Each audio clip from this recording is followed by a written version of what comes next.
show has a suggested setting of March of 1946. It has Churchill, who's been just invited by Truman to come to the States to speak at a little town in Missouri. At this particular gathering, Churchill coins the phrase in the speech, Iron Curtain, which then began basically the embryonic place of the Cold War. At this particular time, he had just been defeated after the war for re-election. Who can understand that, since he was one of the 3 or 4 people who actually saved the world? When you're defeated for re-election within 3 weeks after the European theater of the war ends, I would imagine you tend to wonder where you stand. When we did the show in Chicago, a strange phenomenon that would happen would be families would attend. So there would be the grandpa, who would tell the stories to his son, who then would pass them on to the youngest person in the family who was watching for the first time. It was quite a dynamic, and yeah, the older folks love it, the young folks learn about it.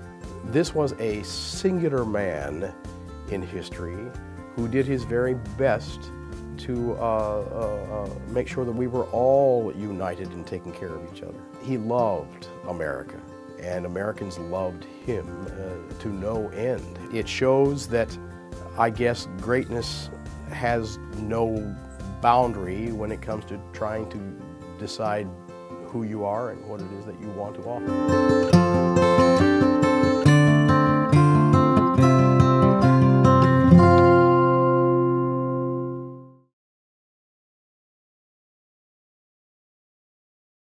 What is the Quran? It is a set of 7th century revelations from God made to Muhammad in 2 cities, Mecca and Medina, in what is now Saudi Arabia. It heralds the truth that there is only one God, not the many gods still being worshipped in ancient Arabia. Of course, this was not the earliest revelation that there is only one God. That had been taught in Hebrew to the Jews and in Greek to the Christians before it was taught to Muslims in Arabic. These 3 sets of revelation set apart the people of the book, each with their own special covenant from the same God. There is only one. We believers in one God are on the same team, as it were, and should protect one another's places of worship, listed in the Quran as monasteries, churches, synagogues, and mosques, where God's name is much invoked. The Quran does not confine God's action to the formal covenants of religion. God tells us that He sends messages to all men all the time, beginning with Adam, who repented his sin in the garden and became the first prophet. The unending stream of prophets includes Moses and Jesus. Muhammad himself is the seal of the prophets, not as canceling former covenants, but as confirming them. But the love of God is not brought only by human messengers in the Quran. Creation itself is a set of messages from God, which speak a divine code that we are told to decipher. God's intent can be seen in the beauty and power of the universe. Moses does not speak alone on the mountain speaks with him. Birds speak to Solomon. The world is constantly signaling to us, bringing us insights into the beauty and power of its maker. This should call us to a reverence for God's handiwork, an important message for our ecologically challenged era. The Quran has more of poetry in it than of legislation. It sets ethical norms while stressing the need for mercy in our dealings with God's fellow creatures. Force is allowed only for self-defense and never as a way of spreading religion.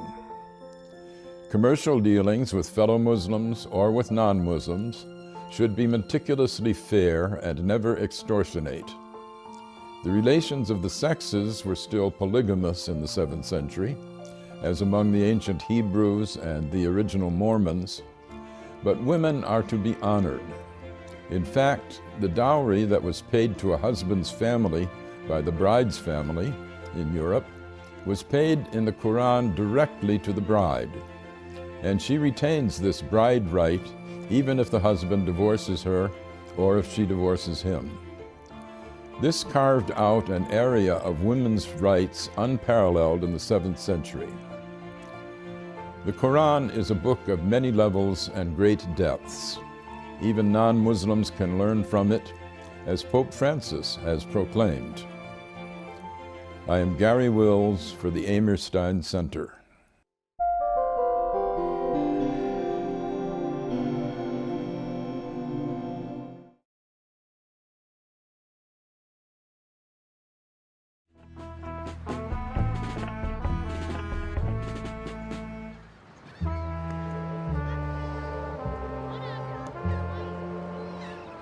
Aristotle had the ingredients of a theory of justice that I think is very powerful, and that is that it's the job of a good political arrangement to provide each and every person with what they need to become capable of living rich and flourishing human lives.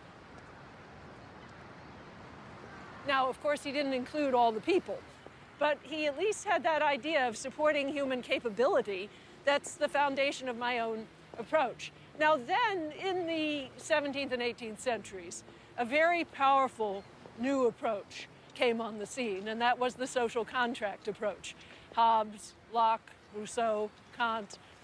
The social contract approach was inspired by the background culture of feudalism, where all opportunities were distributed unequally to people according to their class, their inherited wealth, and their status. And so what these theorists said is, try to imagine human beings stripped of all those inherited advantages, placed in what they called the state of nature, where they had only their natural body and their physical advantages, and try to imagine what kind of arrangements they would actually make.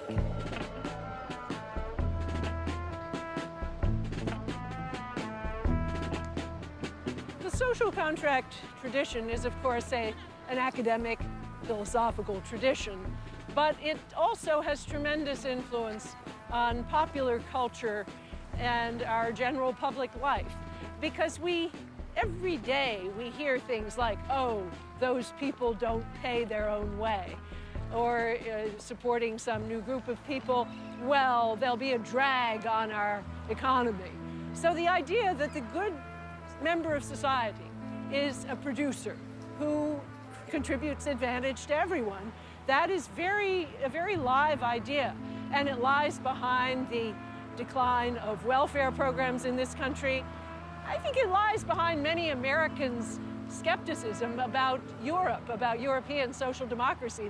You hear terms like, oh, the nanny state, as though there was something wrong with the idea of maternal care as a conception of what society actually does. We also see it in another way in images of who the real man is. The real man is sort of like these people in the state of nature. He doesn't deeply need anyone. He isn't bound to anyone by ties of love and compassion. He's the loner who can go his own way, and then out of advantage, he'll choose to have certain kinds of social arrangements.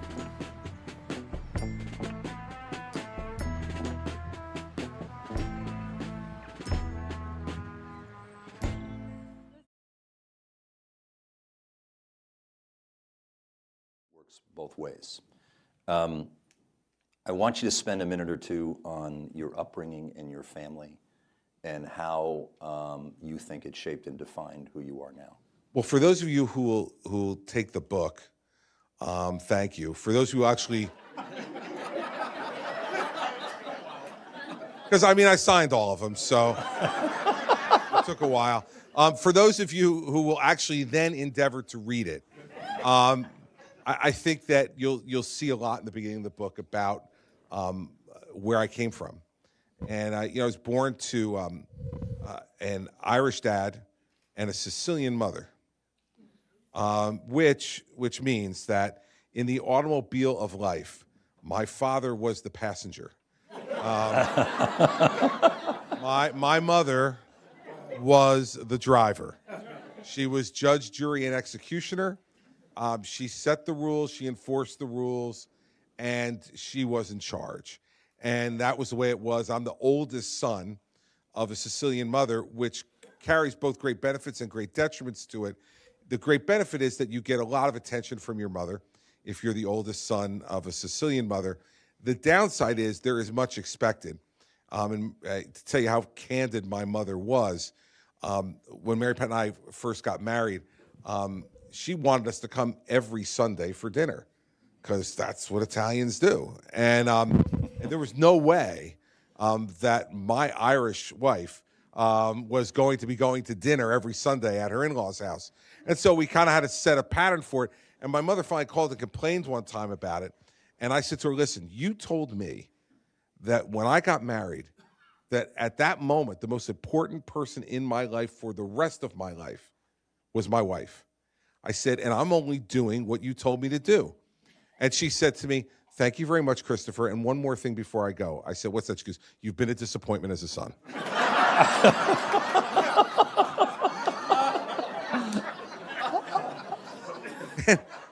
and she hung up.